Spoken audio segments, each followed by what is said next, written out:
On va avoir la chance de continuer cette exploration de ce qui est en train de se passer dans ces différents espaces, dans ces différents secteurs qui nous intéressent, qui traitent d'une manière ou d'une autre de cette question des vulnérabilités.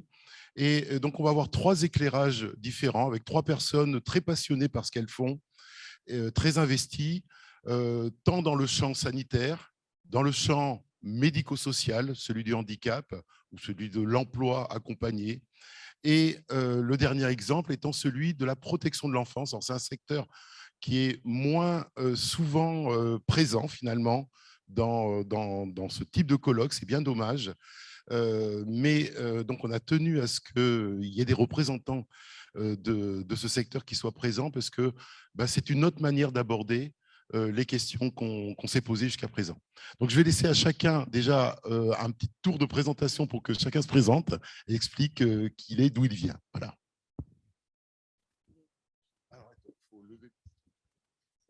C'est bon, vous m'entendez ? Bonjour, je m'appelle Yamina Djanti, je suis coordinatrice au sein de l'ADEPAP, l'association départementale d'entraide des personnes accueillies en protection de l'enfance. En deux mots, l'ADEPAP, c'est une association qui a été créée par des personnes issues de l'aide sociale à l'enfance, donc de foyers et de familles d'accueil, pour des personnes qui en sortent ou en sont sorties. Donc l'ADN de l'association, c'est la pérédance. Bonjour à tous, je me présente à mon tour. Je suis Jessica Jouvy, je suis directrice du Clubhouse de Bordeaux et depuis près de 2 ans également coordinatrice nationale des 5 Clubhouse en France. En quelques mots, pour vous dire ce qu'est un Clubhouse, c'est un établissement qui accueille chaque jour des personnes qui vivent avec une maladie psychique et qui ont choisi de venir pousser la porte pour venir s'y impliquer autour d'activités de type travail, voilà, pour se réinsérer à la fois socialement et professionnellement. Voilà, et donc ça fait 5 ans que je participe activement au développement de ce projet.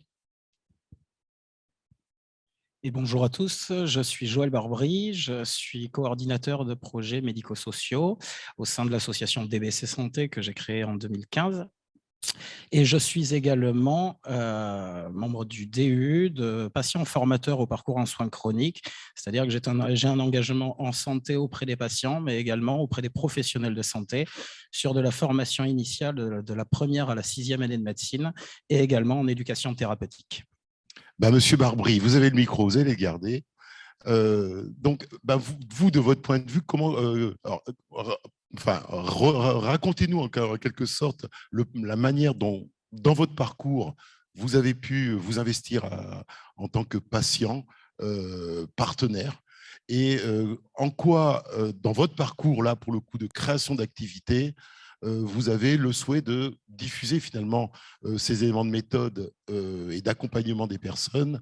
Donc voilà, en quoi le DU vient consolider votre parcours que vous aviez déjà initié préalablement? Alors du coup, mon parcours, il est un peu atypique parce que j'ai perdu mes reins en 85 et donc j'ai connu ce dont on parlait en fin de matinée, les évolutions du système de santé et des publics et des politiques publiques. Donc avec, dans les années 90, la prise en charge de la douleur. Mais avant ça, je n'ai pas subi le système paternaliste qu'on a pu connaître et dont vous avez certainement parlé ce matin. Je m'excuse, j'ai pu arriver qu'à 11 heures. Et donc, j'ai pu prendre un empowerment sur ma pathologie et être considéré comme patient partenaire de ma propre prise en charge assez rapidement.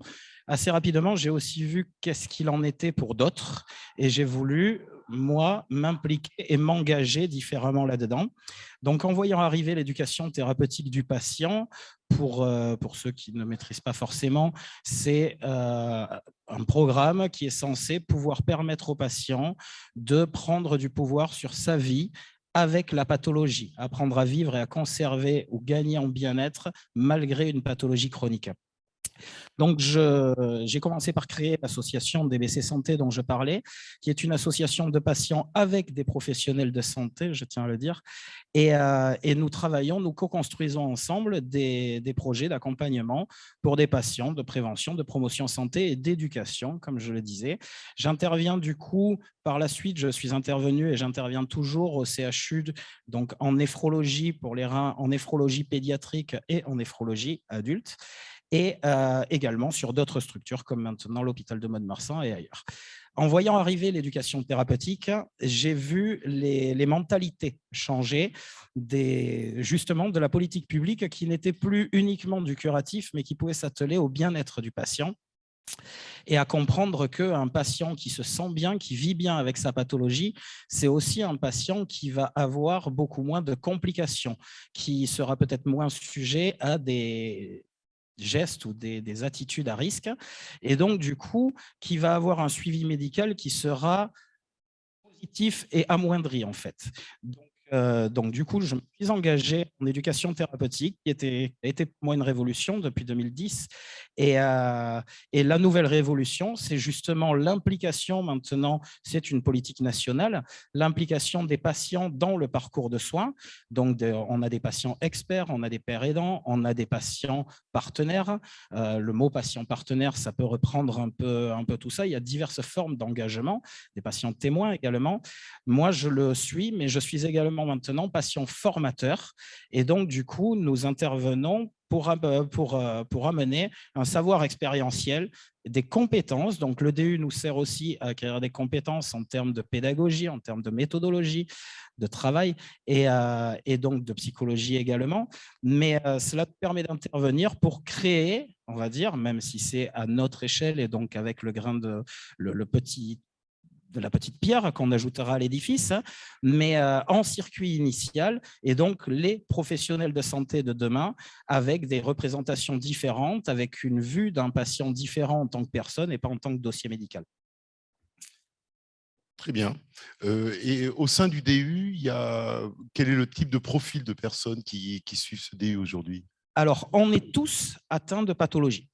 Tous, clairement, on est atteint de pathologies. Elles sont diverses. Les âges sont divers aussi, de 21 ans à 53, si je ne me trompe pas. Sur une quinzaine de personnes, le seul prérequis à la base, c'est déjà d'avoir pris un empowerment sur sa pathologie, de savoir vivre avec sa pathologie, parce que le but de cet enseignement, il est bien entendu pas de vous parler, pour ma part par exemple, de comment caler un régime alimentaire en insuffisance rénale. Ça va intéresser très peu de monde et ça va toucher très peu de monde. Il est d'arriver par son expérience personnelle à s'élever au-dessus de celle-ci pour en faire un savoir transmissible au plus grand nombre. Donc, au niveau de l'éducation thérapeutique, par exemple, de nombreuses pathologies peuvent se rejoindre sur ne serait-ce que la gestion de la douleur, la gestion du stress, des angoisses. Et là, aujourd'hui, dans votre projet porté au niveau de votre association, j'ai compris que vous souhaitiez élargir ces éléments de méthode et de procédure à tout type de pathologie. C'est ça. C'est exactement ça. C'est exactement ça parce qu'en fait, ces méthodes que l'on peut offrir aux patients, ces méthodes justement au niveau de l'accueil, au niveau de la communication, au niveau de la posture et la communication verbale et non verbale, par exemple, tous les patients la reçoivent de la même manière. Par contre, tous les patients sont différents. Donc, on doit, en tant que professionnel de santé, savoir s'adapter et on doit pouvoir nous le transmettre en circuit initial, donc avant l'internat, ce qui fait avant la spécialisation, et à l'IMS aussi, donc pour les infirmières, les infirmiers de bloc, les auxiliaires périculture, pardon, et d'autres, on doit pouvoir leur emmener justement ces outils qui vont permettre derrière de changer des process au sein des services directement. Tout à l'heure, Robert Lafaure parlerait peut-être d'institutionnalisation, mais enfin, on a évoqué la question de comment pérenniser, comment donner un statut, comment rémunérer ces apports. Est-ce qu'aujourd'hui, vous avez un modèle économique qui fonctionne? Tout à fait. fait, il y a un modèle économique justement sur le côté patient-formateur, beaucoup moins sur les autres engagements. Je peux être rémunéré à l'intervention, je parle par exemple sur la direction générale du CHU ou dans les services, à l'intervention ou alors directement en défraiement, alors que sur le principe de patient-formateur, c'est une vacation comme un peu tous les intervenants au niveau du circuit initial. Et donc, du coup, c'est un statut de vacataire à l'intervention, suivant le contenu pédagogique, suivant les heures de transmission et binôme, trinôme, etc. D'accord. Donc aujourd'hui, très clairement, il commence à y avoir des lignes budgétaires qui peuvent être mobilisées pour ce type d'apport. C'est exactement ça. Le plus dur, en fait, n'a pas été la ligne budgétaire, c'est plutôt la ligne de temps. Comment arriver à caser ça dans des programmes qui sont déjà bien complets. Mais oui, en effet, ça se démocratise petit à petit. On en parlait très récemment avec Philippe Marcoux, qui est le responsable, on va dire, ETP en Nouvelle-Aquitaine. Et donc, du coup, à qui l'on disait, mais il va peut-être falloir un jour directement arriver sur une réelle professionnalisation.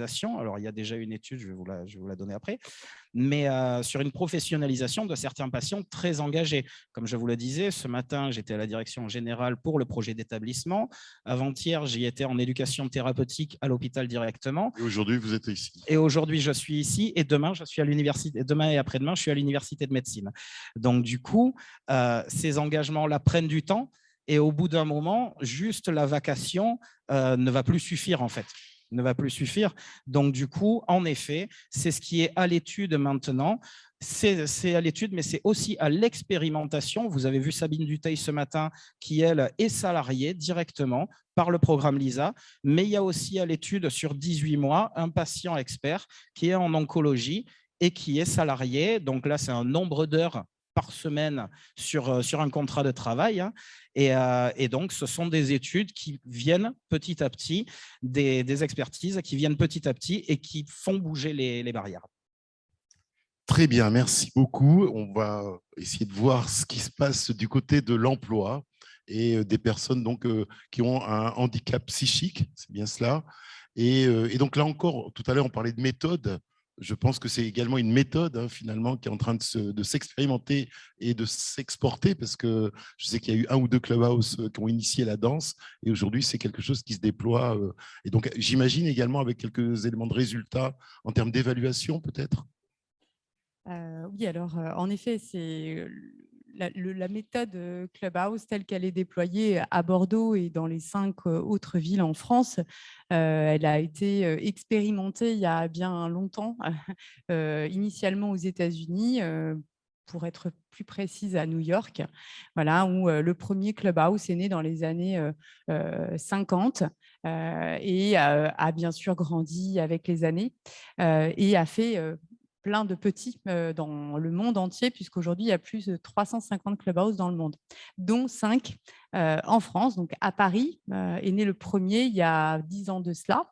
Et puis, quelques années plus tard, il y a 5 ans, voilà, Bordeaux est né, le deuxième.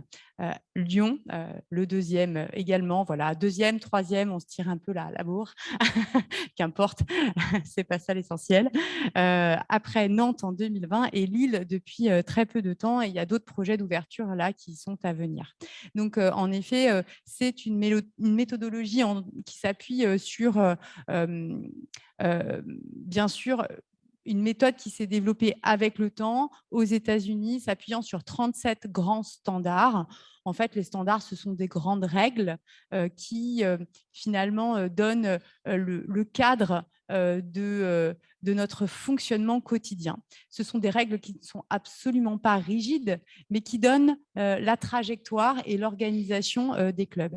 Et c'est sur ces 37 standards que finalement, on voit s'exprimer toute l'alliance, notamment, et qui est le sujet d'aujourd'hui, entre les membres de l'association. Donc, les membres chez nous, ce sont les personnes qui sont concernées par la maladie psychique et les salariés qui travaillent de concert dans une alliance pour co-construire à la fois tous les projets, mais aussi faire fonctionner la structure. Ceci de la manière suivante, toujours main dans la main. Côte à côte. On n'est jamais sur un piédestal professionnel quand on est salarié d'un clubhouse, mais on est vraiment sur une posture side by side. Et pour nous, la posture professionnelle, c'est un des premiers critères de recrutement au Clubhouse, c'est de savoir finalement être avec la personne, ne pas faire à la place. Et ça passe par tout un tas d'actions du quotidien, dans la manière dont on s'organise tous les jours. Eh bien, il y a des instances qui nous permettent justement de régler ça. Je m'explique, je vais vous donner quelques exemples très concrets. On a notamment une réunion de décision. Donc, les décisions, ce n'est pas moi, en tant que directrice de la structure, qui prend les décisions pour ma structure. Ce sont les membres et l'équipe salariée. Voilà, l'équipe chez nous, même si là, je décortique, l'équipe chez nous, c'est les salariés et les membres ensemble. Et donc, on a une instance hebdomadaire, une réunion de décision où on pose tous les sujets. Chacun peut amener les sujets, donc que ce soit les salariés, les membres, la direction, et on en discute. Et donc, les décisions se prennent par consensus. Donc, parfois, ça prend du temps de prendre ces décisions, mais on prend ces décisions par consensus. Il y aura besoin que vous fassiez un petit peu de consultation à l'Assemblée en ce moment-là pour arriver à trouver du consensus. Donc, voilà, c'est un exemple, on va dire, de manière de fonctionner qui n'est pas, on ne fait pas appel à une participation, mais à une véritable collaboration, travail, et même plus loin, on parle d'alliance. C'est vraiment une alliance entre nous et on ne crée pas du travail juste pour occuper les gens, donc ce n'est pas occupationnel, même si j'aime pas tellement ce mot-là, mais c'est juste pour qu'on comprenne bien, on va dire, les activités qu'on propose dans le cadre d'un clubhouse, mais on est vraiment, il faut imaginer un clubhouse comme une petite entreprise. D'accord, où vous avez toutes les fonctions support. Il y a l'accueil physique, téléphonique, il y a la comptabilité, il y a également tout ce qui est en lien avec la communication, les réseaux sociaux, la newsletter, etc. Tout ça. Il y a également la restauration, l'entretien des locaux, tout ce qui est administratif, la gestion des partenaires. Tout ça, en fait, est fait conjointement entre membres et salariés. Et donc, ça nous permet de faire tourner cette association, d'être tous ensemble.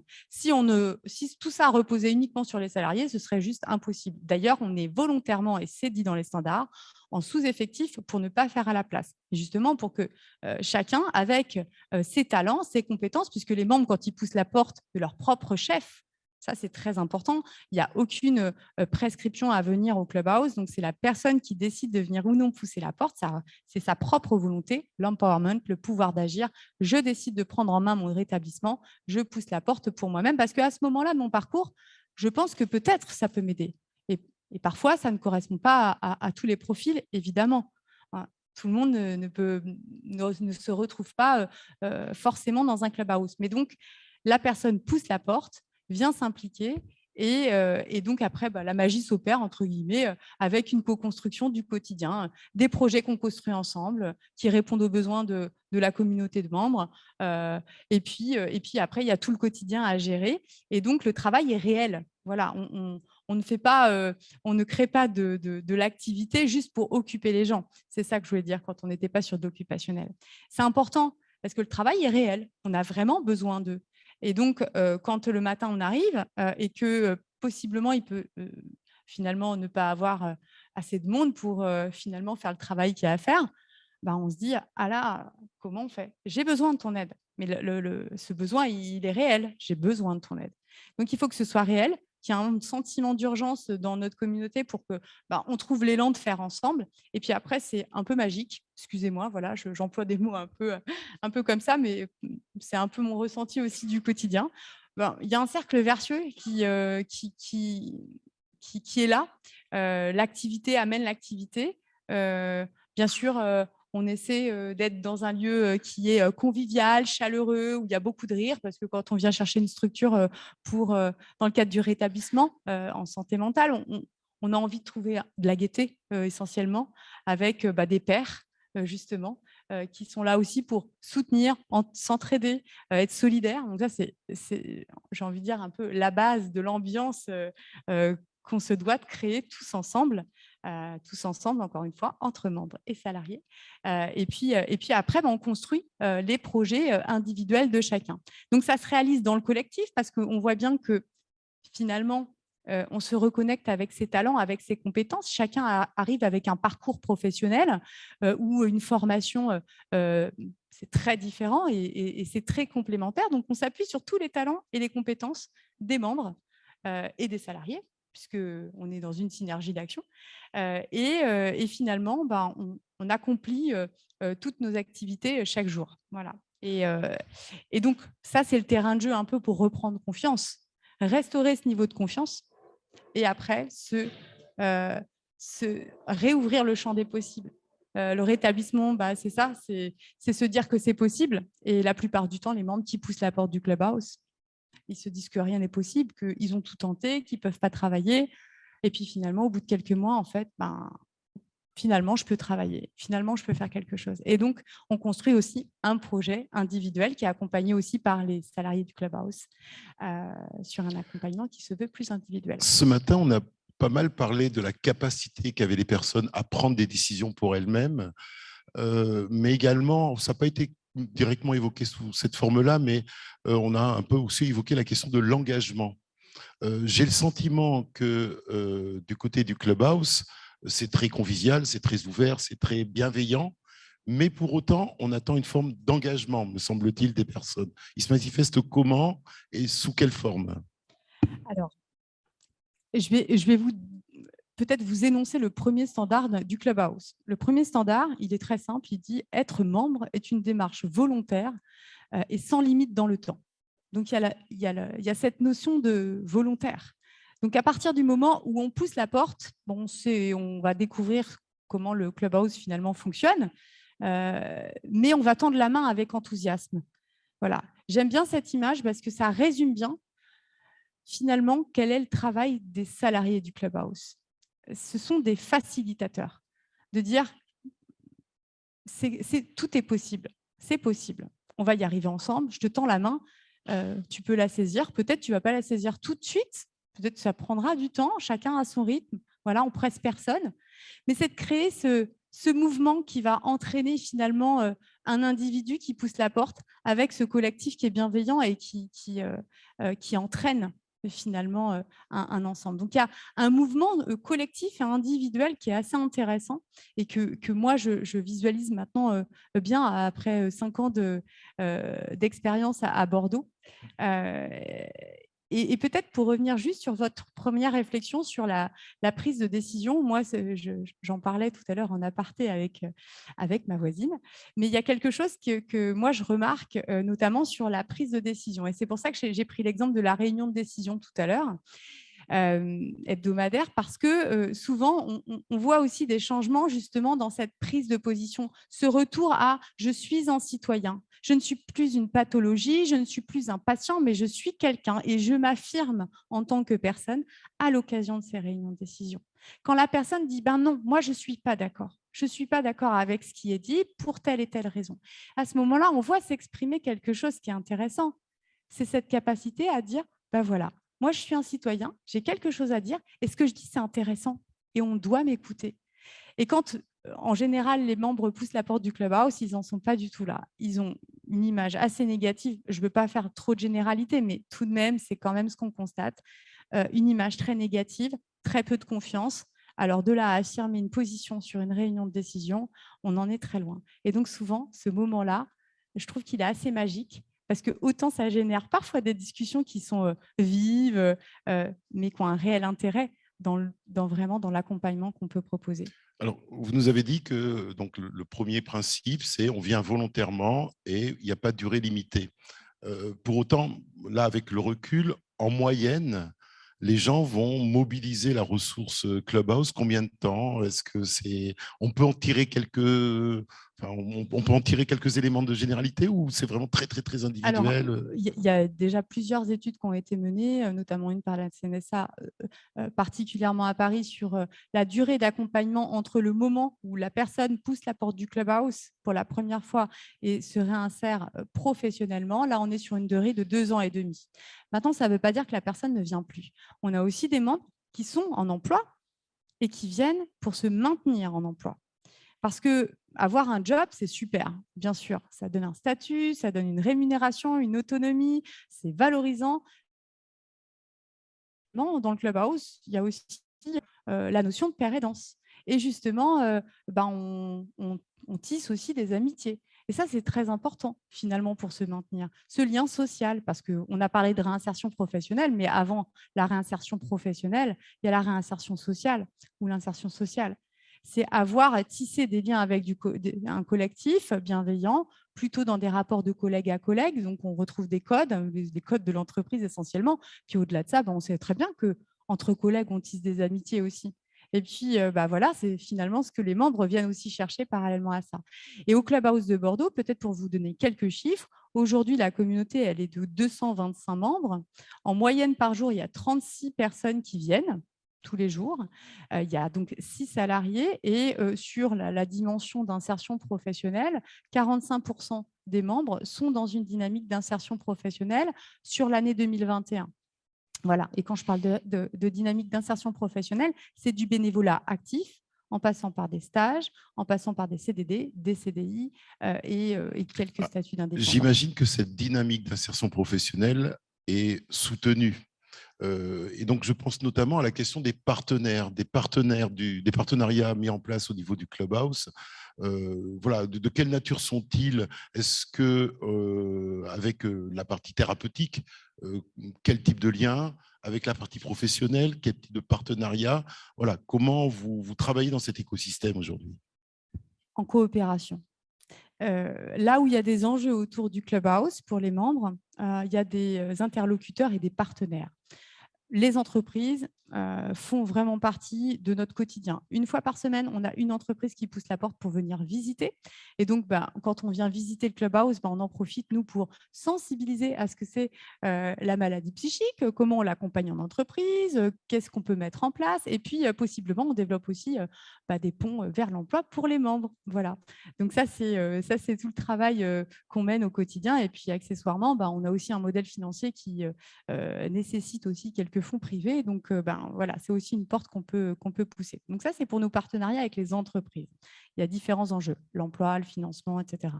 Et puis après, avec, bien sûr, les professionnels de santé, au sens large, on tisse aussi des liens parce que nécessairement, quand les membres vont moins bien, ils font appel à nous. Ils font appel à nous parce qu'ils ne savent pas comment réagir. Parfois, ils n'arrivent pas à passer le pas d'appeler, de se rendre chez leur psychiatre. Donc, ils nous sollicitent. Donc, nous, on est là comme des facilitateurs à nouveau pour aider à peut-être aller vers le soin. Et quand il y a des situations un peu plus critiques, bien sûr, nous, on accompagne aussi ça de la meilleure manière qu'il soit, sans être des soignants non plus. Voilà, puisque peut-être qu'une des choses que je ne vous ai pas dites, mais qui est importante, c'est que le Clubhouse est un établissement non médicalisé. Voilà. Donc, du coup, nous, on fait nécessairement le lien avec les psychiatres, avec les infirmiers, avec tous les professionnels finalement qui gravitent autour des membres. Et puis, ça peut être aussi dans l'accompagnement social, le logement, etc. Tout ce qui finalement peut être un frein ou une difficulté à un moment, nous, on essaie de l'accompagner sans être des spécialistes pour autant. Et c'est pour ça qu'on passe le relais, parce que nous, on n'est pas spécialistes de ça. Voilà. Nous, on est dans le faire, on n'est pas dans la thérapie. Pour finir, est-ce que vous avez repéré, là, dans l'environnement bordelais, parce que c'est celui dans lequel vous travaillez principalement, mais justement des dents creuses, des chaînons manquants, des relais qui n'existent pas? Est-ce que… Bon. Alors, je ne crois pas qu'il y ait une absence de relais, mais plutôt peut-être une lacune de lisibilité de l'offre existante. Je parle moi en tant que professionnelle, mais aussi en tant que personne concernée. J'ai souvent ces retours-là, mais vers qui je me tourne? Ah, il y a ça qui existe, etc. Peut-être que, en fait, c'est la lisibilité de tout cela qui parfois fait défaut, parce qu'il y a beaucoup de choses et c'est formidable. Et en plus, Bordeaux est quand même très riche à tout un tas de points de vue. Enfin, toutes les associations, toutes les structures qui existent, même toutes les initiatives et les dispositifs qui sont créés, c'est extrêmement intéressant. Mais parfois, je trouve qu'on manque un tout petit peu de lisibilité. Alors donc, moi, je suis toujours un peu avide de prendre les renseignements et parfois même, voilà, des moments comme ça permet de se rencontrer et puis de découvrir d'autres choses. Donc, je pense que c'est plutôt une question de lisibilité. Merci beaucoup. On va passer à la protection de l'enfance. La protection de l'enfance, c'est un secteur qui est en grande difficulté. On voit apparaître régulièrement, soit à l'occasion d'émissions de télé un peu cash, soit un scandale dans notre quotidien régional. Donc, c'est aussi parfois des oubliés du Ségur aussi. Donc, c'est un secteur en difficulté qui s'occupe d'enfants en très grande difficulté. Et pour autant, eh ben, il y a de l'espoir. Aujourd'hui, on espère en tout cas, avec Amina, qui donc est à la tête, qui préside l'association ADEPAP, elle va nous expliquer comment la participation directe des usagers ou de ceux qui doivent recevoir ces politiques publiques peuvent parfois les modifier, les transformer, les faire évoluer. Alors pour la petite précision, je suis actuellement salariée au sein de l'association. Auparavant, j'étais bénévole. Mais voilà, il y a tout un historique. Je vais revenir un petit peu sur l'histoire de l'ADEPAP. Ça permettra peut-être d'avoir un regard sur cet ADN dont je vous parlais tout à l'heure. Donc l'ADEPAP en Gironde a 70 ans. Elle est née en 1951. C'est assez intéressant de voir ce qui s'est passé en 70 ans, puisqu'effectivement, on n'était pas dans la même société. Le contrat jeune majeur, qui accompagne de 18 à 21 ans les personnes qui ont été en foyer, en famille d'accueil, a existé en 1975. Donc, l'ADEPAP, encore aujourd'hui, peut raconter l'histoire de l'assistance publique, de la DAS et aujourd'hui de l'aide sociale à l'enfance. Et les enjeux en 1951, lorsqu'on entend le fondateur de l'association, il est toujours au sein du conseil d'administration de l'association. Donc, c'est très fort. On bénéficie de la richesse de l'histoire qu'il nous raconte. Lui, il parle de combat.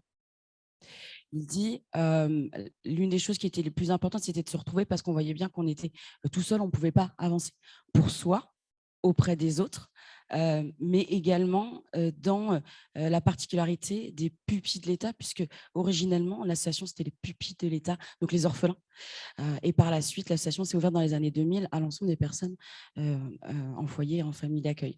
Et il parle de combat. Son premier combat, il dit, c'était d'enlever un sigle, le sigle AP des cartes d'identité des pupilles de l'État. Donc, on est sorti de la Deuxième Guerre mondiale et on a une population en particulier qui a un sigle spécifique sur la carte d'identité. Le deuxième combat dont il parle, c'est enlever la vêture. La vêture, c'est un uniforme que doivent porter les pupilles de l'État, reconnaissables dans la rue. Et il dit, ça prend 10 ans. 10 ans pour enlever cette évidence que l'on a aujourd'hui. Je vous parle de ça parce qu'aujourd'hui, on a un héritage. L'ADEPAP, c'est 2 jambes pour fonctionner. La première, c'est la communauté d'entraide. On a un slogan à l'association que les bénévoles aiment beaucoup, c'est « Mes galères sont tes ressources ». Le parcours que j'ai construit à dépasser ces obstacles, à trouver des bons plans, sont autant de ressources pour toi qui vas les vivre ou qui est en train de les vivre. Et la deuxième chose, c'est le plaidoyer. C'est en ça que l'ADEPAP est une association des personnes concernées. Et donc, ça signifie quoi? Ça veut dire qu'on est expert d'usage. Et alors, l'expertise d'usage, c'est quelque chose d'un peu nouveau. Ça fait à peu près 3-4 ans maintenant qu'on commence à en parler. Et je trouve assez intéressant de voir qu'au départ, les usagers, comme on les appelle, ignorent la richesse et l'expertise qu'ils peuvent avoir.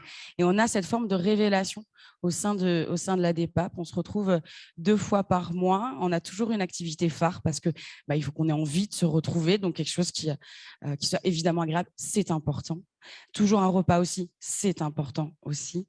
Et puis, on a des débats. Alors, pour vous donner un exemple d'un débat, on a, si tu as un ami qui souhaite devenir éducateur, quel conseil tu voudrais lui donner? Qu'est-ce que tu auras envie de lui dire? Fratrie, ami ou ennemi? À 20 ans, qu'est-ce qu'on veut? Plus d'argent ou plus de temps? Ça permet quoi? Dans ces débats, ça permet déjà de se sentir légitime dans la parole. Et c'est déjà le début du pouvoir d'agir, c'est déjà de se sentir légitime. Ce que je dis est vrai, mon ressenti est vrai parce qu'il a été vécu. Et personne ne pourra m'enlever ça. On est très rapidement sur cette route aussi de la citoyenneté qui avait été dit juste avant. Et à partir de ça, ça permet aussi à l'association d'aller consolider une voix commune. Et c'est cette voix commune qu'on va aller déposer auprès des différents acteurs de la protection de l'enfance. Parce que l'aide sociale à l'enfance que j'ai connue il y a 15 ans n'est pas la même, évidemment, que l'aide sociale à l'enfance aujourd'hui. Et les situations sont très diverses. Donc, c'est ça aujourd'hui qu'on vient apporter. Et c'est tout un parcours, l'expertise, que ce soit dans le soi. Et Joël Barbie le disait très bien tout à l'heure, je me suis reconnue dans passer du soi, de l'histoire individuelle à un nous, de ce qu'on vient tirer comme élément qui vient enrichir aussi les acteurs, mais aussi la communauté. Je vais vous donner un petit ronde et la question qui était posée, c'était en quoi la parole des jeunes peut-elle avoir un impact sur les décisions politiques. J'avais 3 semaines pour préparer le sujet, je suis très scolaire, je l'ai préparé et au bout de 2 heures, je me suis dit, il y a quelque chose qui ne colle pas. Alors, je vous redis la question. En quoi la parole des jeunes impacte-t-elle les décisions politiques? J'ai pris mot par mot, la parole. On a bien une très grande différence entre une parole qui part finalement et l'expertise qui se retient. Les jeunes, étymologiquement, ce sont les gens qui ne savent pas. Et les décisions politiques, on voit bien qu'il y a un gap.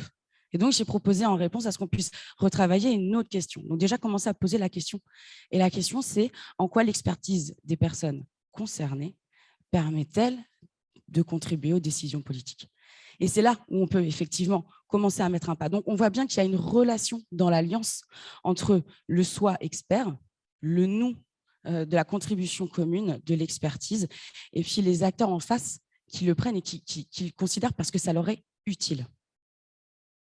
Très bien. Et très concrètement, aujourd'hui, la DEPAP, par exemple, dans le lien avec l'ASE, vous vous rencontrez combien de fois par an? Vous discutez de quoi? Quelle est la nature des relations que vous avez dans cette fonction de plaidoyer, de représentation collective? Alors, on a un principe donc dans la paire aidance, le principe c'est que ce sont les bénévoles en premier, c'est-à-dire qu'on a listé l'ensemble des instances dans lesquelles la DEPAP se trouve et on fait en sorte que la place soit réservée en primeur aux bénévoles. Ceci étant dit, au sein de la DEPAP, on participe à des conseils d'administration de foyers, d'associations de protection de l'enfance. On participe aux commissions de surveillance, notamment, je pense, du CEDEF. On participe aussi à la construction du Conseil des jeunes de la protection de l'enfance qui donne la voix au chapitre aux personnes actuellement placées et personnes qui en sont sorties. On participe également aux propositions de loi puisque les ADPAP sont départementales. Elles existent dans l'ensemble des départements. Soit elles sont en veille, soit elles sont actives. Et celles qui le sont en général le sont beaucoup, elles sont très actives et on co-travaille. Par exemple, il y a eu des articles dans la loi 2016 de la protection de l'enfance qui ont été directement en proposition. On travaille avec Laurence Rossignol et les ADPAP. On en est particulièrement fiers parce qu'il y avait un certain nombre de choses sur lesquelles on voulait que ça avance. On continue encore au travers des propositions de loi et on voit bien que là, aujourd'hui, l'un des enjeux, c'est l'applicabilité des lois. C'est comment on accompagne l'ensemble des acteurs à cette applicabilité-là. Et quand on parle d'expertise d'usage, quand on vient aider, de pouvoir dire comment est-ce qu'on peut le mettre en œuvre. Est-ce que la convention qui a été écrite, elle convient? Et on voit bien à quel point ce rôle-là, il est essentiel. Quand on parle de la citoyenneté des personnes concernées, nous, par exemple, on parle de droits fondamentaux. En 2016, on en était encore à parler des besoins fondamentaux. Mais dans les droits fondamentaux, on prend les besoins et plus encore. Et c'est de ça dont on a besoin aujourd'hui, notamment pour l'enfant, celui qui a besoin de l'adulte. Est-ce que vous avez le sentiment que la dernière loi, la loi Taquet du février 2022, rend compte de ces évolutions dont vous venez de nous parler jusqu'à présent? Et ça se concrétise comment, là encore, aujourd'hui? La loi qui a été votée permet encore de pouvoir, je dirais, donner des moyens, en tout cas des écrits qui vont permettre de pouvoir faire. C'est à l'ensemble des acteurs de s'en emparer. Pour vous donner un exemple, je pense à l'article 19 de la loi 2016 pour lequel on avait travaillé. L'article 19, il dit que l'allocation rentrée scolaire, lorsque l'enfant est placé, n'est plus donnée aux parents, mais sur un compte spécifique qu'il peut récupérer à 18 ans. Ça, c'était très important parce que des histoires incroyables de les parents en ont fait bien autre chose, on le connaît. Maintenant, concrètement, ça ne fonctionne pas. À la DEPAP 33, qu'est-ce qu'on a fait? On a contacté un juriste. Il a travaillé pendant 2 mois sur les conventions. Il a contacté l'ensemble des acteurs de la CAF, d'une part, du département, pour aller trouver où étaient les problèmes. À partir de ça, on a contacté le cabinet d'Adrien Taquet, secrétaire d'État à la protection de l'enfance, en disant on a quelque chose qui peut fonctionner. On a contacté également la direction générale adjointe à la solidarité de Gironde. On dit on a quelque chose qui peut fonctionner. Eh bien, on a proposé à ce que cette convention-là puisse servir de pilote. C'est un des exemples. Nous, on considère que c'est à tous les acteurs de pouvoir faire ça. Nous, on se sent dans cette nécessité de le faire de par la paire aidance. Donc, je vois bien que vous avez su prendre la parole depuis plus de 60 sur le paysage. Aujourd'hui, on se pose beaucoup de questions sur la mise en œuvre des outils dits de participation des usagers dans les établissements de la protection de l'enfance. Est-ce que les ADPAP viennent en soutien des personnes prises en charge dans une MEX, dans un foyer ou autre, pour justement les doter d'outils de participation en interne? Est-ce que ça fait partie du périmètre de vos actions et de vos missions? On discute avec tous les acteurs. Pour nous, c'est très, très important de pouvoir échanger. Et effectivement, dans cette notion de pair aidance, il y a toute l'animation au travers des débats, mais de la collectivité, de la prise de décision. Donc, à partir de ça, lorsqu'on a des questions, on vient y répondre. Après, on a plutôt des acteurs de Là, je pensais plus très concrètement, on est dans une MEX. La direction ne fait pas grand-chose pour mettre en place un équivalent CVS. Il y a des gamins à l'intérieur qui aimeraient bien pouvoir avoir des moyens de prendre la parole. Est-ce que là, l'ADPAP peut être un soutien, un relais pour créer une association, pour mettre en place quelque chose qui fasse de la participation dans un endroit où on ne l'a pas prévu pour eux? Oui et non. C'est-à-dire que oui, dans le principe, ou dès l'instant qu'on est bénévole au sein de l'association, on peut aussi les proposer, on peut être en relais. Mais si après la structure n'applique pas, nous, on peut relayer par ailleurs. Mais s'il n'y a rien de concret, voilà, en termes d'organes de contrôle, on va être extrêmement limité. On va être plus dans la diplomatie, c'est-à-dire dans l'écoute et dans la proposition, avec des outils clés en main. Donc, on est plus dans l'encouragement, évidemment, que dans la capacité de pouvoir contrôler. Mais on est d'accord qu'aujourd'hui, voilà, le CVS, c'est la loi 2002. On devrait même plus en discuter de savoir si oui ou non il y a un CVS qui est mis en place. Ça fait 20 ans, donc on pourrait croire que ça existe dans la totalité, et dans la plupart, c'est encore difficile à mettre en place. Ce qui ressort quand même de beaucoup de présentations d'expériences qu'on a vues depuis ce matin, c'est effectivement l'importance de la prise en compte de l'individu, des besoins de la personne, de son projet de vie, de son parcours. Ben oui, on doit partir de là, mais à chaque fois, on comprend bien que ça ne peut pas se faire sans la dimension d'un projet collectif, et là encore, sans aussi la restauration du sentiment d'être utile. On voit bien que c'est un élément fort sur lequel tout le monde va s'appuyer à un moment ou à un autre. Et c'est aussi une manière aussi de valoriser et de rendre visible cette co-construction et cette participation des personnes. Peut-être avez-vous des questions par rapport aux présentations très riches qui nous ont été présentées, ou des réflexions complémentaires à nous proposer sous cette dimension de l'accompagnement par les pairs ou autre.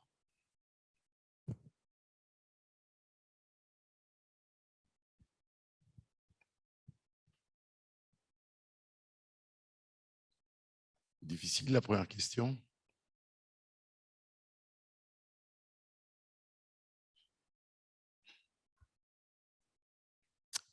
Ça ne vient pas. Bon, on a été tellement clair qu'on a épuisé tout le débat. À chaque fois, on nous reproche de jamais laisser assez de temps aux questions, mais encore faut-il qu'elles arrivent.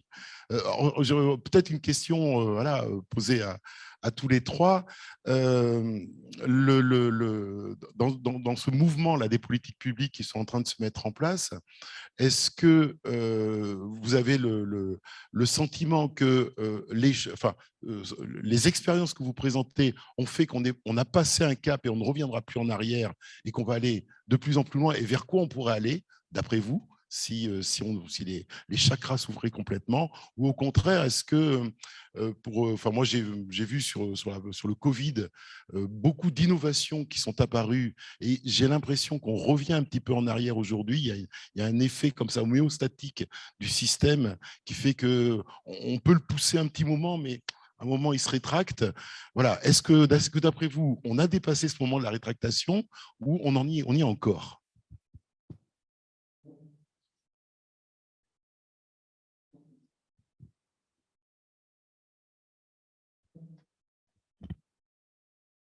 On va peut-être en chercher un autre. Ça y est.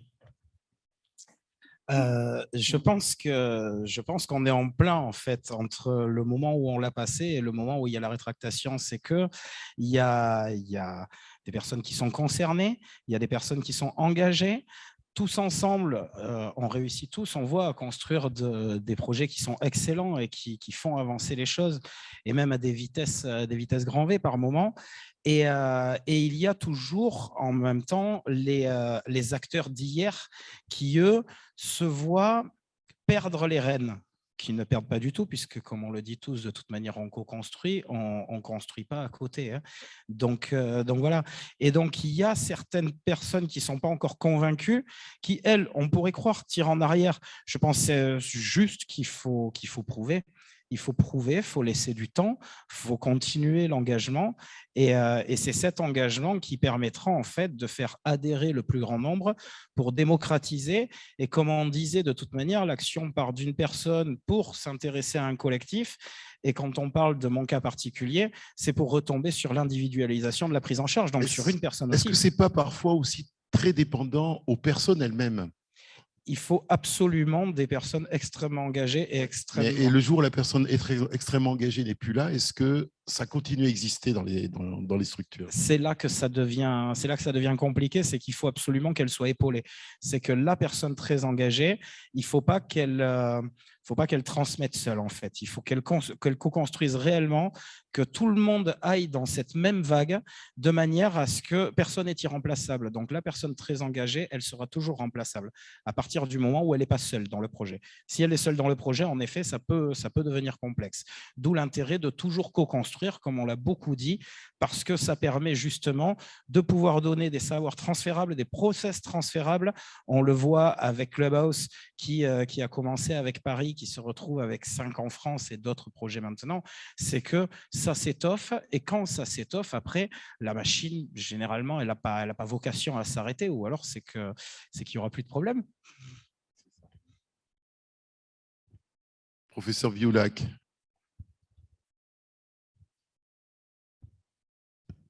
Oui, je voudrais poser une question. Rapprochez le micro, simple. Et là, on entend? Non.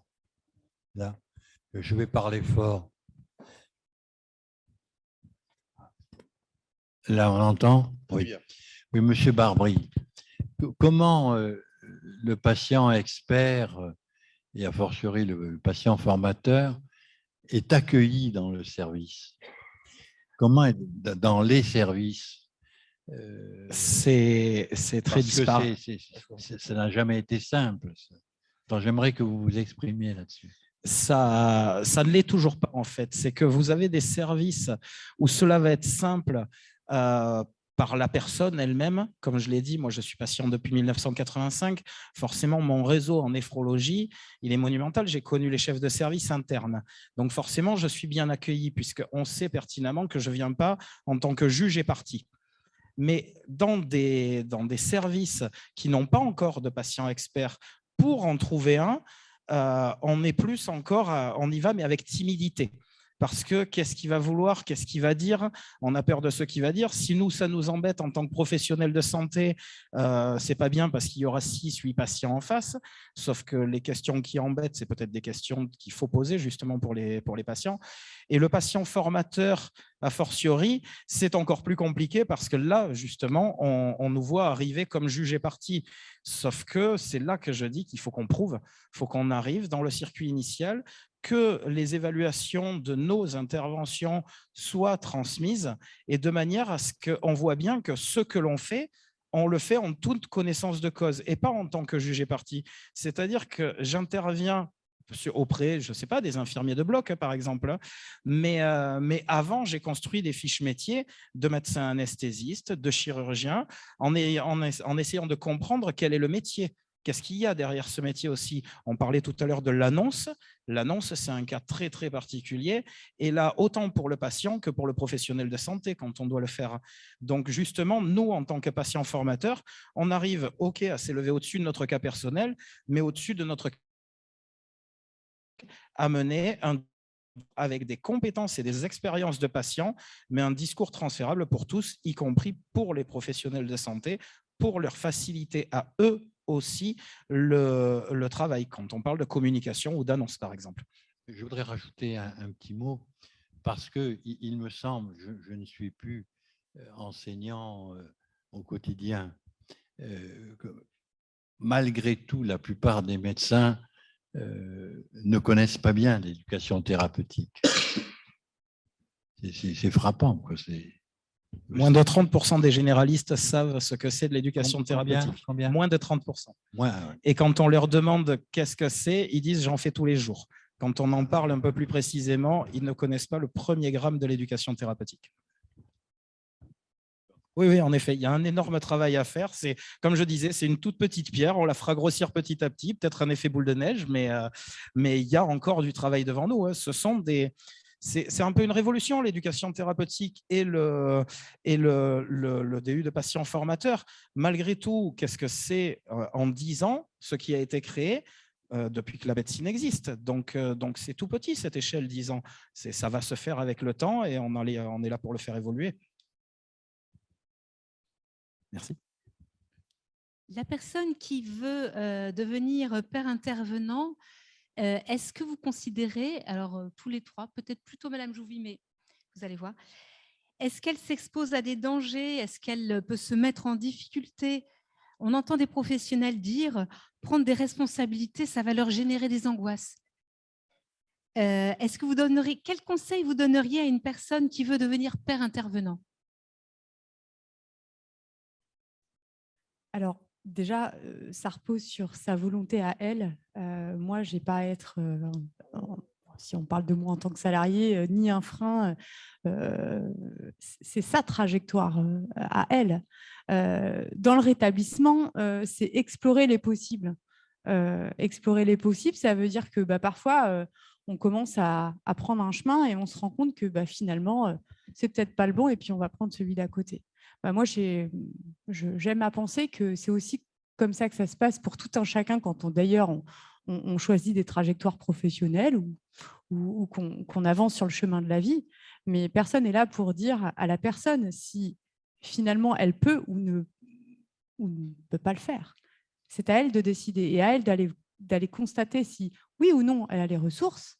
Et dans la vie, et c'est ce que je voulais ajouter tout à l'heure, parce que je pense qu'il y a alors peut-être ça va dévier un tout petit peu de la question, excusez-moi, mais quand on parle d'autodétermination, bien sûr, c'est la personne elle-même, c'est elle qui s'autodétermine, qui a envie, qui donne cet élan, mais qui, dans cette vie, n'a jamais eu un coup de pouce.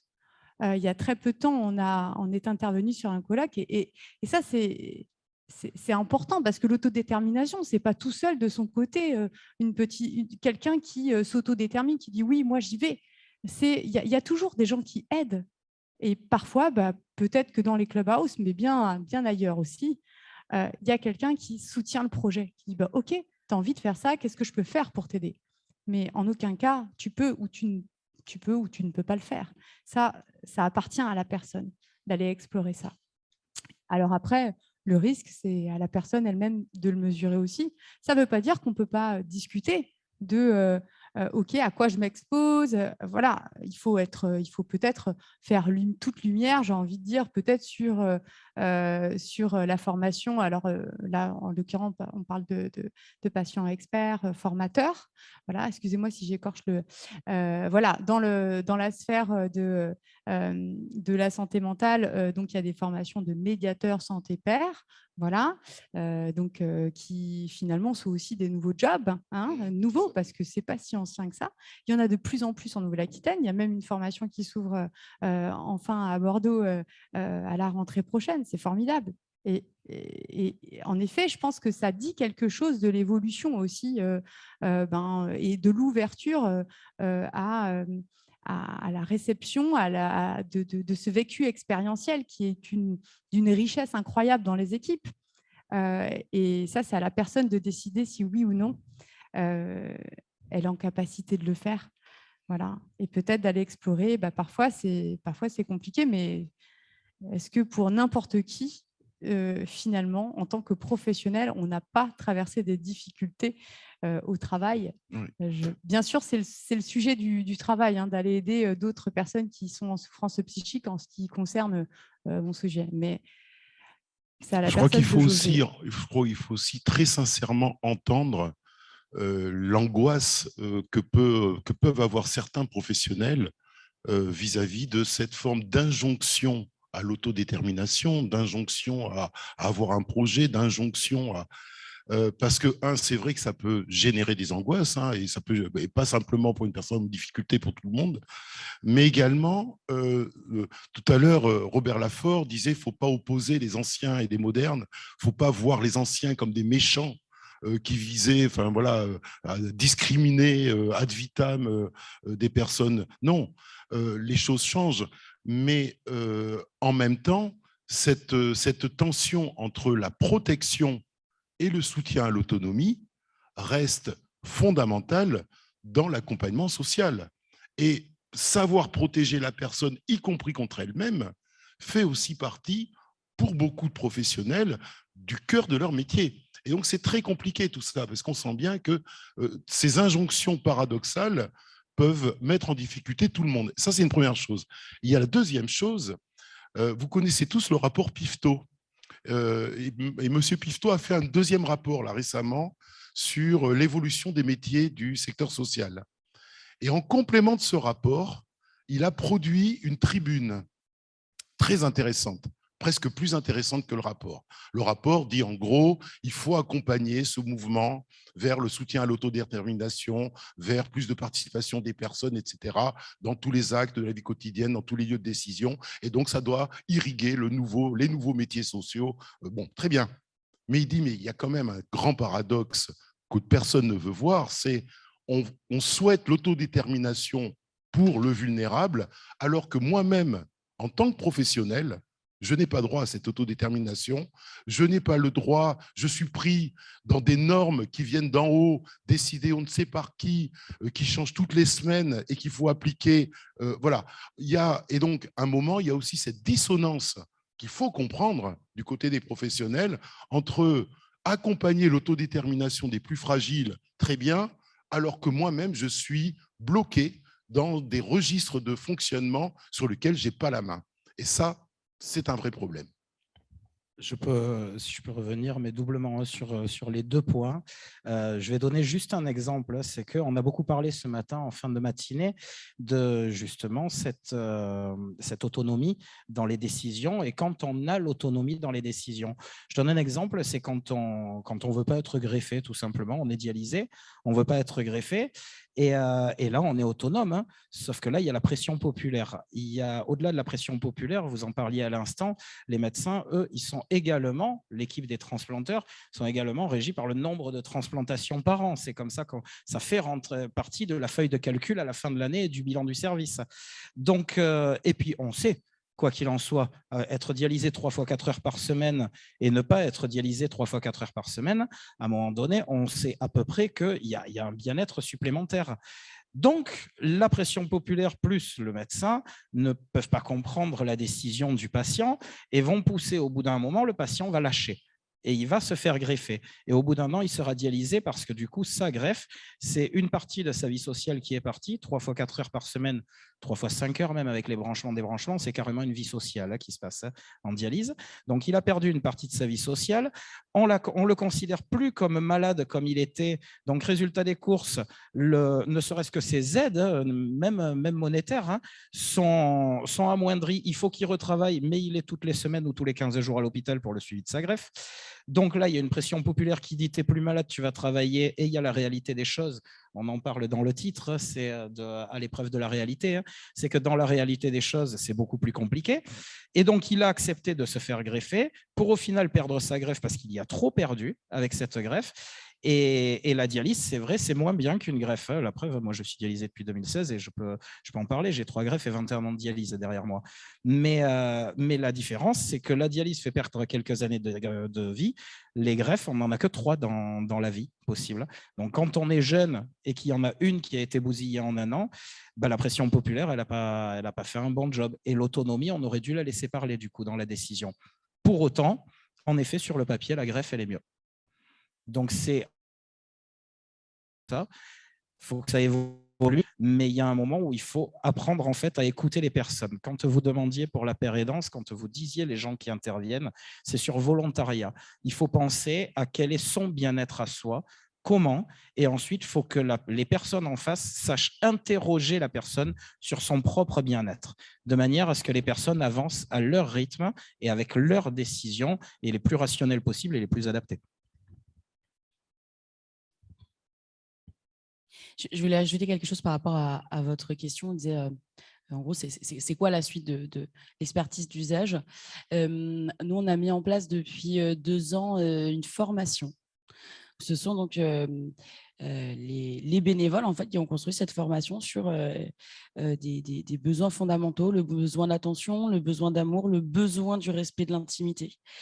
Et à chaque fois, ils ont eux-mêmes créé les supports. C'est une formation comme dans la culture de la DEPAP, c'est-à-dire très horizontale. C'est énormément d'échanges. L'idée, ce n'est pas de venir asseoir l'expertise dans le tout sachant parce que personne concernée. Évitons le piège inverse. Ça, c'est une chose qui fonctionne très bien. Alors, c'est lié aussi aux personnes, parce que ça suppose de la formation par ailleurs. Et dans la formation, donc, il y a à la fois le soi au nous, donc une certaine expérience au sein de la DEPAP, mais aussi de la documentation, évidemment. Une forme de professionnalisation aussi. Oui, complètement. C'est pour ça que, pour nous, ce n'est pas une évolution, c'est un plus, parce qu'on entend l'attente aussi des professionnels et ce besoin aussi dans l'échange. En général, ces formations, elles sont extrêmement riches d'échanges, notamment parce que la posture, elle est différente aussi. Après, on n'oublie pas nos 2 jambes à la DEPAP et c'est très important. Nous, on s'est posé une question très simple. Quel est le lien commun entre toutes les personnes qui ont vécu en foyer et en famille d'accueil? Finalement, par rapport à ce groupe hétérogène, quel est le fil rouge? Eh bien, tout simplement, les personnes qui ont 18 ans, qui accèdent à la majorité, ont peu ou pas de soutien familial. Ça, c'est posé. Ça veut dire qu'il y a le facteur famille en moins sur le parcours de transition à l'âge adulte. Qu'est-ce qui se passe quand on a le facteur famille en moins? Il y a moins de liens, il y a moins de réseaux, notamment le réseau professionnel, qui vient principalement par la famille au départ, et il y a moins les rituels de passage. Je crois que tout simplement, on exige plus tôt, plus vite et beaucoup plus de jeunes qui, a priori, n'ont pas eu toutes les chances au départ, en plus, pour y arriver. C'est-à-dire que je vois la tolérance que j'ai. Moi, j'ai des gamins 22, 23, 24. Je dirais, ils ne sont pas finis. Hein.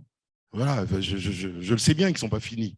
Et pourtant, par le miracle, tout à l'heure on parlait de la magie, par la magie de la ZEU, à 18 ans plus un jour, ils sont finis.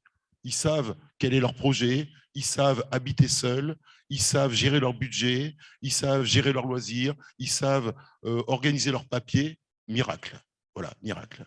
Et typiquement, sur la question du contrat jeune majeur, on voit toute l'importance de la DEPAP en tant qu'association des personnes concernées, parce que pour les bénévoles, il y a à la fois cette symbolique familiale que représente la DEPAP, le fait de pouvoir aussi avoir une association intergénérationnelle. Et ça, c'est important dans les échanges, de pouvoir dire, mais en fait, moi, j'ai fait tout un parcours professionnel, j'ai fait plein de choses, il n'y a pas un projet, c'est le projet, il y en a un qui nous l'avait déjà dit. Ça, c'est la première chose. Et la deuxième chose, ça permet de dire, pour l'ensemble des politiques, on doit aller jusqu'à 25 ans sur le contrat jeune majeur. Parce qu'on est l'association des personnes concernées, on doit aller vers là. Et on ne va pas se contenter de 21 ans pour un fait extrêmement simple. Lorsque le contrat jeune majeur est né en 1975, l'âge moyen du premier CDI, c'était 20 ans. Aujourd'hui, l'âge moyen du premier CDI, c'est 28 ans. Donc, on doit, nous, ce qu'on dit, c'est cette notion de responsabilisation de la personne en permanence qui devient l'injonction à l'autonomie. Nous, on est en train de dire comment on accompagne dans la société d'aujourd'hui, dans les réalités d'insertion socio-économique. Merci beaucoup. Il y a une question.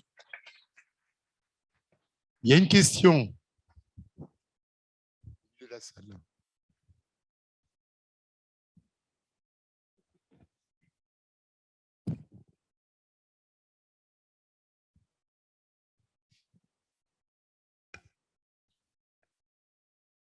Bonjour, je ne sais pas si vous m'entendez. Oui, oui, très bien. Moi, je peux questionner par rapport à toutes ces actions collectives que vous menez sur la question de la mobilité, parce que je travaille en territoire rural et j'ai la sensation que les disparités de territoire sur cette question font qu'on n'est pas tous égaux dans les actions qu'on peut mettre en œuvre. Et je voulais savoir si voilà, ça avait été évoqué avec les usagers que vous accompagnez et comment vous travaillez, je ne sais pas, avec la région ou voilà. Merci. Et moi, juste pour compléter la question, est-ce que justement, pour réduire les distances, il n'y a pas eu un effet positif Covid via les visios, les réseaux sociaux, etc. Est-ce que finalement, on n'a pas pu un petit peu réduire certaines distances qui existaient préalablement? Voilà. La DEPAP, c'est une association départementale, donc pour nous, c'est essentiel d'être sur l'ensemble du territoire de la Gironde. C'est un enjeu pour nous. Nous travaillons actuellement sur le projet associatif 2022-2025 et c'est un des enjeux. Dans cet enjeu-là, on a ce besoin que ça vienne des bénévoles. Donc, comment, à un moment donné, on construit ça. On ne voudrait surtout pas que l'essaimage sur le territoire girondin devienne une copie bordelaise, parce qu'encore une fois, c'est le bénévolat et le salariat vient en soutien du bénévolat. Donc, nous, on est sur ces questions-là. Par contre, c'est très clair. On va là-dessus avec, je dirais presque des antennes, même si ce ne sera peut-être sûrement pas ce qui sera décidé par la suite, mais en tout cas des antennes qui vont décider par elles-mêmes de par la réalité des territoires dans lesquels elles sont. Et sur le Covid, au début, ça a aidé parce que lorsqu'il y a eu le premier Covid, donc on a tous été assez tétanisés, ça a permis très rapidement de se retrouver dans les visios avec des moments conviviaux qui ont été chaleureux pour beaucoup. On a eu des relais pour les cours. Personne n'était complètement isolé. Mais par la suite, on a senti sur les deuxième et troisième vagues que là, par contre, ça manquait. Donc, il y avait besoin de se retrouver. Vous n'avez pas réussi à mixer aujourd'hui? Enfin, je vois dans mon job, ça a eu des effets, enfin, je veux dire, en termes de réunions, etc. Donc, voilà. Oui. Sur les réunions de travail, oui. Par contre, sur les moments conviviaux, c'est essentiel qu'on se voit. Alors, concernant le Clubhouse, nous, on est implanté dans Bordeaux, donc, et 95% des membres sont des habitants de Bordeaux Métropole. Donc, on voit bien que finalement, la question, on va dire, du territoire, elle se pose régulièrement parce qu'en dehors de cela, il y a bien sûr des personnes qui nous contactent, qui souhaiteraient venir nous rejoindre. Alors, il y en a quelques-uns, il y a 5% des personnes qui sont en dehors de cette zone. Le membre qui habite le plus loin habite en Charente, donc il fait quand même 1h30 de route pour venir une fois par semaine, une fois par mois. Voilà, ça dépend de son rythme. Assez frais, je suppose. Comment? Assez frais. Oui, bien sûr. C'est toute la difficulté de notre implantation. Alors, c'est vrai que nous, on est dans le faire ensemble. Donc, c'est vrai que c'est un peu compliqué d'être sur des moments, on va dire, de visio à partir du moment où on ne se connaît pas. Une fois qu'on se connaît, ah, tiens, là, il y a peut-être une possibilité. Et donc, le Covid, peut-être pour faire aussi un petit peu écho à ce qu'on a vécu et qui a été finalement assez positif dans l'expérience, c'est que très vite, nous aussi, on s'est organisé avec bien sûr les systèmes de visio, mais aussi les plateformes de travail collaborative, pour ne pas le nommer Slack, voilà, qui nous ont vraiment mis à l'épreuve de s'adapter à cet outil qui est en fait un outil très généraliste. Et ce qu'il en est ressorti à la sortie du confinement ferme au mois de juillet, c'est qu'on s'est tout de suite mis au travail sur un cahier des charges pour développer 2 applications numériques, dont une qui a pour vocation vraiment de garder le lien entre les membres, mais aussi, je vais passer sur tous les aspects techniques, mais de justement pouvoir se raccorder très facilement grâce à l'application quand on est membre sur un système de visio sans avoir à s'inscrire, à créer un compte, etc. Toutes ces difficultés auxquelles nous, on a été confrontés, où on a fait hotline pendant les premiers jours du confinement. Et par cette création aussi d'applications, bien sûr, il y a aussi tout un accompagnement qu'on trouve très intéressant, d'accompagnement justement sur la transition numérique, la formation, la capacité à se sentir à l'aise avec ces outils. Donc, ça a un double effet. Mais pour répondre peut-être plus spécifiquement sur votre question, du coup, ça rapproche un peu. Ça ne fait pas totalement le job d'aller inclure des personnes qui sont très éloignées parce que, très honnêtement, par rapport à notre activité, c'est compliqué. Il faudrait plus avoir des lieux, peut-être d'une envergure un peu plus petite, sur l'ensemble du territoire pour pouvoir avoir ces lieux-là accessibles au plus grand nombre. Voilà, ça sera peut-être un projet dans les mois à venir. Et Monsieur Barbry, vous confirmez bien que le confinement a fait plus pour l'ETP que 20 ans de campagne? Je confirme surtout que le confinement a fait avancer des projets de plateformes électroniques. Et donc, ça va permettre de rapprocher sur des téléconsultations, sur des téléexpertises, d'avoir de meilleurs suivis et surtout un meilleur accompagnement pour le patient, lui. Et donc, ça, c'est bien.